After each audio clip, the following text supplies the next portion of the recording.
Hello and welcome to Beyond the Games, YouTube channel all about what's next for gaming. I'm John Jordan, and joining me today is Adam Hollander. How's it going, Adam? It's going great. How are you?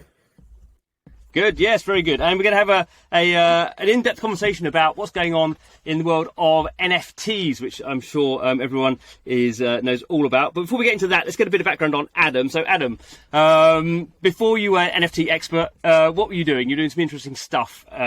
Give us the background about you as being an entrepreneur. Yeah, so I guess you'd call me a serial entrepreneur. I've spent most of my career starting and growing companies. My most notable achievement was probably the software firm that I founded here in Austin, Texas, and sold to Microsoft a number of years ago. And so after that, I spent a few years at Microsoft learning what it was like to build and market software at levels of scale that I had never really imagined before. And then came back to Austin. I joined a medical education company as their chief operating officer. I was their fourth employee. I recently left that firm, but there's now over 100 employees there, and we recently completed a $25 million raise. And so I actually was in a position where I was going to be taking some time off and spending a few years to focus on my kids and hopefully a post-pandemic world. But then me and a number of folks that I've worked with came up with the idea for this very unique generative NFT collection, and we've been working extremely hard on that for the last several months. Cool. So that's Hungry Wolves. We're going to get onto that in a bit, but I guess sort of again more generally, how did you what was your entry to blockchain? Because this is really what we're talking about now. These digital assets secured on a blockchain, people have ownership over them. No one can take them away, and it's sort of, I guess in 2021 we've seen this blossoming of really interesting approaches that people are taking. There's, NFTs across the whole sort of genres. I guess we're a bit more focused on gaming on this channel, but it's been fascinating to follow some of that. But how did you get into that? How did you get into blockchain and NFTs? How did that spark your passion not to retire for a bit? Well, I've been into blockchain for a very long time, and so I bought Bitcoin and Ethereum relatively early and made some good money as far as cryptocurrency goes. As far as NFTs, I did mint a CryptoKitty over 4 years ago, and so I'm proud to be able to say that. But I can't say that I really dove into NFTs until much more recently. It wasn't until it really clicked in my mind that an NFT allows someone to show infallible proof of ownership of a digital asset that I started to understand what these represented, not just for art and collectibles, but for a variety of different markets. And so a number of months ago, I dove in headfirst. I started buying Bored Apes. I started buying Mutant Ape Yacht Club. Since then, I've gotten into, Cool Cats and Sepducks and Lazy Lions and Gutter Cat Gang, and I could go on and on and on. And so I am an avid NFT collector. I am a big believer in the value that these are not just digital tokens that you're gaining access to, but membership cards into exclusive communities that yield a variety of derivative benefits, some digital, some physical, some in terms of just human access. And so I really have been very passionate on my own Twitter account about how early we are in the sort of evolution of what NFTs will represent as we move towards a metaverse where, people will have, of course, a place to, interact and play and learn and conduct commerce, and how NFTs, I really think, are going to be the foundational building blocks for a lot of that experience that should hopefully over time attract billions of people, not just the 400,000 that are monthly active users currently on OpenSea. And I think that's been one of the really interesting things that, I was sort of around the CryptoKitties sort of time as well. That's when I got into blockchain, and you could kind of see, what was going on there. You had these things and you were sort of breeding them, creating new ones. It was sort of had game elements, but wasn't sort of quite a deep enough game. And you could kind of see there was community, but I guess at that stage didn't really sort of take off. It's really only been really in the last sort of year or so where, to me, it's been this very, even someone in the space, it's been very surprising to have this, and it's a term we use a lot, obviously, sort of these digital assets creating sort of community, which is quite a, I don't think people would have necessarily predicted it. I think it sort of emerged, really. It's like a sort of just an attribute that sort of happened, and people, I guess, mainly with Twitter, would start using them as their Twitter handles. And I guess it's kind of funny when you were running through some of the ones there. I guess people have heard of Bored Apes, maybe they're one of the sort of big ones, but there's Cool Cats and Gutter Cats and was it Sup? Well, what's up? And all these men. I got to lose track of them all. But it is fascinating that while there are sort of collectors who sort of collect across sort of categories, there are also then very committed community members who only own a doodle. That's what doodle's the one for me. And it's sort of quite interesting, I think, how that sort of emerged. Have you been surprised how sort of deep it's got, how over that relatively few months? Well, I'm not surprised, but I do agree with you. People are starting to use their NFTs as a way to represent themselves digitally, and that means that different human beings are going to vibe with different collections and different art and different types of community. And so right now, today, that takes the form of your Twitter PFP or your Instagram PFP. Eventually, it'll be your avatar in a metaverse. And I think what it comes down to is that if CryptoKitties launched, 6 months ago, I think that it might have actually been different. I think that they launched arguably in a time where it was almost premature, where people hadn't wrapped their heads around what an NFT really was yet, or why it would be so important to the world of art and collectibles, let alone some of the other use cases that I believe it'll have moving forward. Game mechanics behind the NFTs also is something that I think is becoming more and more important.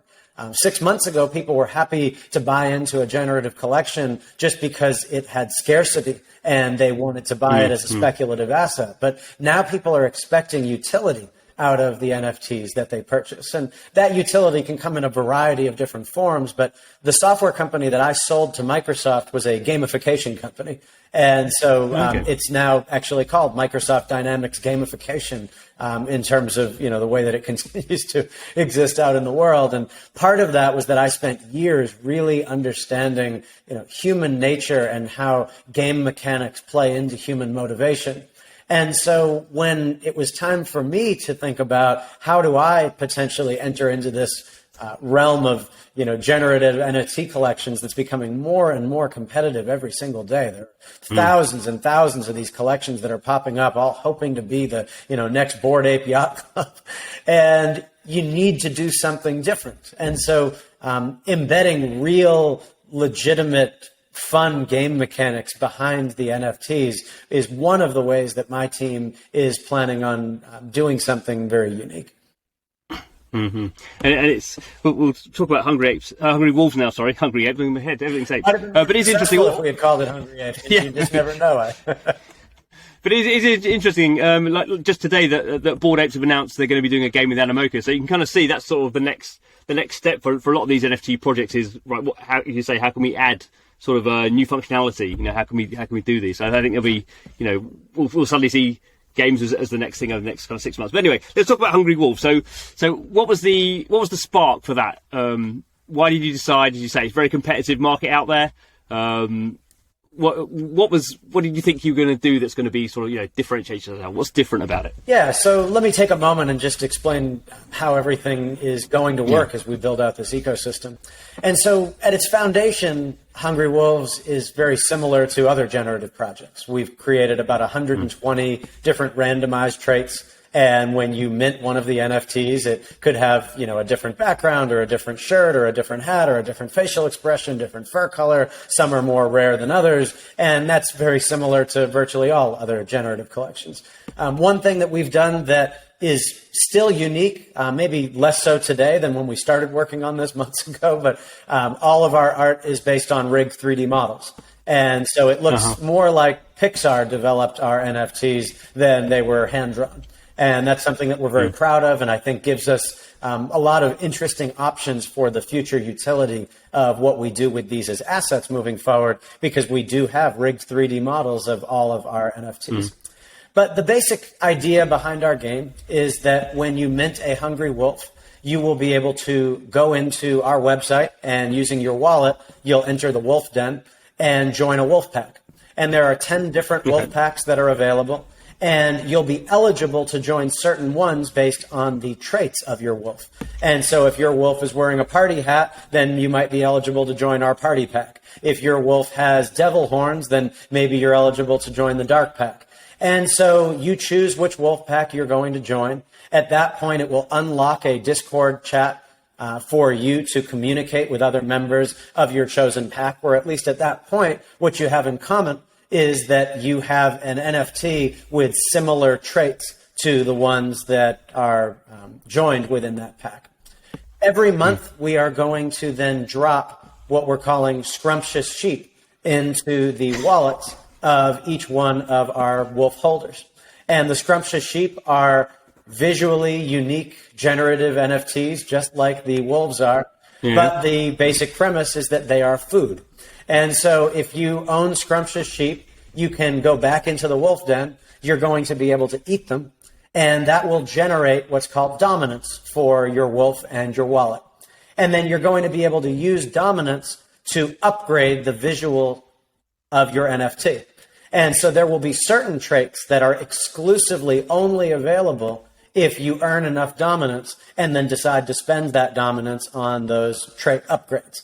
And so if you want a really cool looking crown for your wolf, or, instead of a basic trash can, you want a, sparkling pink trash can, then you're going to be able to conduct those kind of upgrades based on playing the game.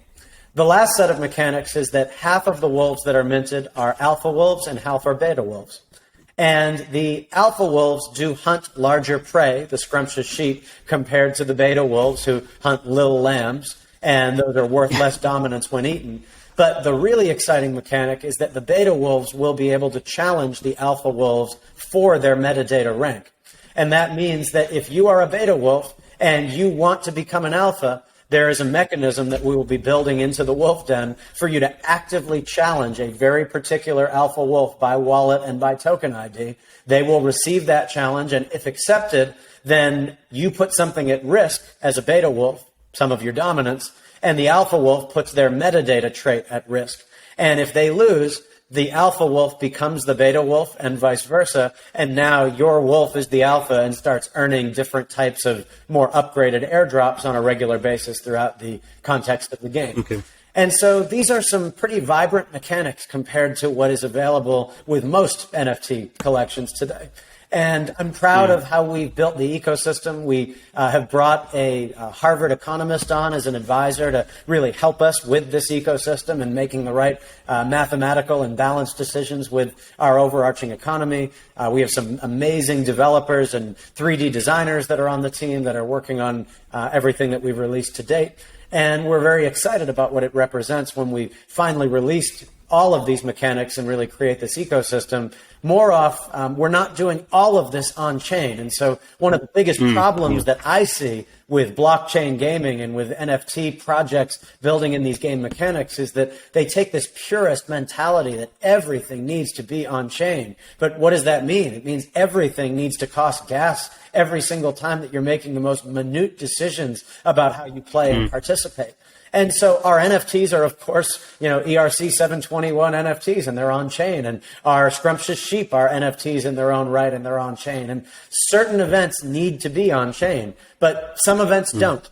And we're building our ecosystem in a way where we're hopefully going to create a balance between the amount of gas fees that you're going to need to play, to participate, and to have fun, and the ones that just need to be there in order to have it be a blockchain game in the first place.